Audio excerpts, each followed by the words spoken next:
Interdiction de la vente des whisky en sachet, la date butoir approche à grands pas. Les producteurs et vendeurs n'ont plus que quelques jours pour écouler leur stock. L'arrêté interministériel du 12 septembre 2014 fixe au 17 septembre 2016 l'arrêt de la vente des whisky en sachet sur l'étendue du territoire. Dans les espaces marchands, l'imminence de l'échéance semble ne pas inquiéter les commerçants. Et puis en page étrangère de ce journal, la saison des pluies fait des ravages au Guatemala. 9 personnes et un enfant portés disparus à Villanueva. C'est le triste bilan de la catastrophe qui s'est produite dans la nuit de mardi à mercredi dans un quartier précaire de la ville. Mesdames, Messieurs, bienvenue au journal sur ICAM News 24. La date butoir pour l'interdiction de la vente des whisky en sachet et autres spiritueux fixée au 17 septembre 2016 approche à grand galop. Il ne reste plus que quelques jours aux producteurs et vendeurs pour écouler leur stock, mais au constat de l'état plutôt bien portant du marché de ces produits, une interdiction plane encore sur l'application de l'arrêté interministériel du 12 septembre 2014. Justice Totoam, Josué Ngongang.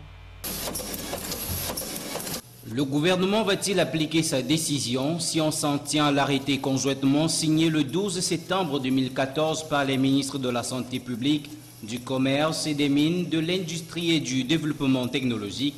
Il reste quelques jours aux producteurs pour écouler leur stock de whisky en sachet et se conformer à la réglementation. Le dit arrêté rendait obligatoire la norme sur la production des liqueurs et autres spiritueux.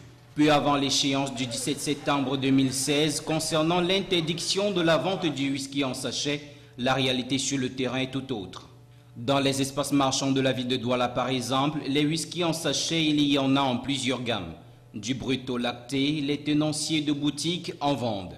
Le marché de ces liqueurs se porte plutôt bien et les prix ont même augmenté. Plus auparavant, un carton était à 14 000 francs. Par exemple, le Fight, on vendait à 14 500 francs. Mais actuellement, c'est 17 500. C'est 17 500, oui. Les commerçants sont loin d'être convaincus que le gouvernement finisse par mettre ses produits hors du marché, puisque les producteurs en livrent toujours. Au regard de l'état actuel des choses, il reste bien sûr cette incertitude sur la mise en application de la décision ministérielle.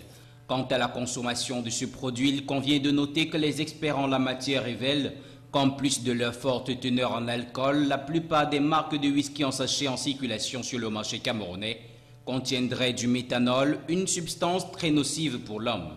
C'est donc l'une des principales raisons de l'interdiction de la vente.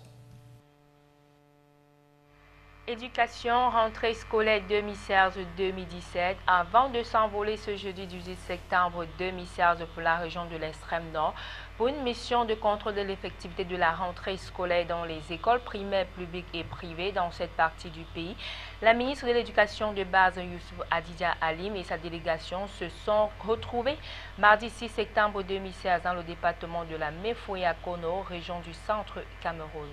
Plus de précisions avec Salomon Foué, Marcel Bondoaben, Donna Anuzwa. Après l'Onfundi, le département de la Méfoué-Akono a constitué la deuxième étape des contrôles de l'effectivité de la rentrée scolaire initiée par le ministère de l'Éducation de base sous la houlette de Youssouf Adidja Alim.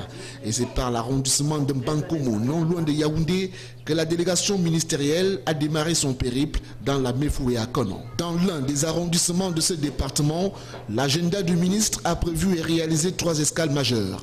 D'abord à l'école publique de Mbankomo, ensuite à l'école publique de Bingela et enfin à l'école publique annexe de Nkolongo. Le second arrêt de cette délégation a eu lieu dans l'arrondissement de Ngoumou, où la ministre et sa suite ont tenu à s'assurer du démarrage effectif des cours à l'école publique annexe de la ville de Ngoumou. L'arrondissement d'Akono aura constitué la 3e et dernière étape de cette descente sur le terrain avec pour point d'orgue l'école publique bilingue de la localité, l'école catholique Saint-Kizito d'Akono et les écoles publiques groupe 1 et 2 de la ville. Par la même occasion, la ministre de l'Éducation de base a pu vérifier l'effectivité et le fonctionnement des classes inclusives que compte le département de la Méfoué-Akono. Il s'agit des salles de classe regroupant des élèves normaux, des malvoyants et autres. Suivons à présent la ministre de l'Éducation de base, Youssouf Adidja Alim. Je voudrais déjà préciser que la visite que j'ai faite aujourd'hui dans le département de la Méfoué-Akono s'inscrit dans le cadre du prolongement des activités que nous avions entamées depuis hier matin dans le cadre de la supervision de la rentrée scolaire 2016-2017. Comme je l'ai dit hier, je suis satisfaite parce que la reprise est effective au niveau de ce département. Nous avions sillonné beaucoup d'établissements depuis ce matin en compagnie des autorités administratives, des autorités municipales et également avec l'accompagnement des autorités de maintien de l'ordre. Donc je suis satisfaite. Comme je l'ai dit, j'ai trouvé que les enseignants étaient bel et bien dans les écoles. Les élèves sont également là, bien que nous notons que la reprise est plus ou moins timide. Mais ce qui est important, c'est que l'école a effectivement réouvert ses portes. Les agents communaux de la mairie d'arrondissement de Douala-Premier ont prêté serment au tribunal de première instance de Bonadjo hier mercredi. 7 au total, ils sont engagés à lutter avec loyauté contre le désordre urbain. Les détails avec Adi Poutou, Josué Ngonga. Jurez-vous de remplir fidèlement vos fonctions en matière de lutte contre le désordre urbain? Je jure. En prêtant serment ce 7 septembre au tribunal de première instance de Bonadjo, ces agents communaux de la mairie d'arrondissement de Douala-Premier, triés sous la SELEC, s'engagent à remplir fidèlement leurs fonctions conformément aux lois et règlements de la République applicables en matière de désordre urbain. Après la présentation du profil de ces administrateurs, le procureur de la République auprès du tribunal de première instance, qui officia pour le compte du ministère public, a rappelé aux élus du jour la tâche qui leur est désormais assignée. Il n'a pas manqué de fustiger les mauvaises pratiques devenues légion dans le milieu communal camerounais et qui consistent pour la plupart à la répression des populations. Conscients du défi et de la lourde charge qui leur incombe désormais, ces agents communaux entendent redoubler d'efforts. Nous devons passer à la vitesse supérieure. C'est-à-dire, on a passé tout notre temps à sensibiliser. Maintenant, sans répression, comme on venait de nous le dire, on va multiplier l'information, la sensibilisation, afin que règne un nouvel ordre dans la ville de Douala et plus particulièrement dans l'arrondissement de Douala. À la suite, n'est-ce pas, des interpellations fortes du ministère public, je pense que nous devons faire très attention. C'est en quelque sorte un terrain glissant et pour s'avancer, il faut avoir des godasses bien solides. Ces nominations cadrent avec la politique de la mairie d'arrondissement de Douala-Premier de mettre sur pied une plateforme en charge de la régulation des comportements sociaux et surtout de barrer la route au désordre urbain. Nous sommes en train de passer à une étape décisive ou plus grande dans notre forte détermination à lutter contre le désordre urbain. En relation avec monsieur le préfet du département du Vouri et le délégué du gouvernement, nous suivons les résolutions de la plateforme de lutte contre le désordre urbain. Dans un premier temps, et vous le savez aussi bien que nous, les populations sont au courant depuis pratiquement 2 ans, que nous avons instauré la journée du mercredi propre, où tous les citoyens, toutes les structures, les sociétés de Douala-Premier doivent aider la mairie à apporter davantage de propreté, de salubrité dans la ville. Dans le cadre de l'exercice de leurs fonctions, ces exécutifs communaux sont entre autres appelés à coordonner les activités relatives à l'assainissement de l'environnement et envisager toutes les mesures pour éviter aux populations de s'exposer à certaines endémies. Le Cameroun s'acquitte progressivement de ses engagements. Le pays a déjà remboursé au lieu le lin et le lieu noir avec eu lieu en février à 20, signé par la phase totale de 483 milliards de francs CFA en 2016, soit 327 milliards de francs CFA au titre de la dette publique intérieure et 157 milliards de francs CFA pour ses engagements extérieurs. Le point avec Ghislain Kongan. Le Cameroun s'active ardemment au remboursement de sa dette publique. Le pays vient d'éponger 483 milliards de francs CFA sur une dette publique qui se chiffre à 4 754 milliards de francs CFA au 31 juillet 2016. Un montant rendu public par la Caisse autonome d'amortissement du Cameroun, CAA. Au regard de tout ceci, le Cameroun envisage tenir ses engagements auprès de ses créanciers.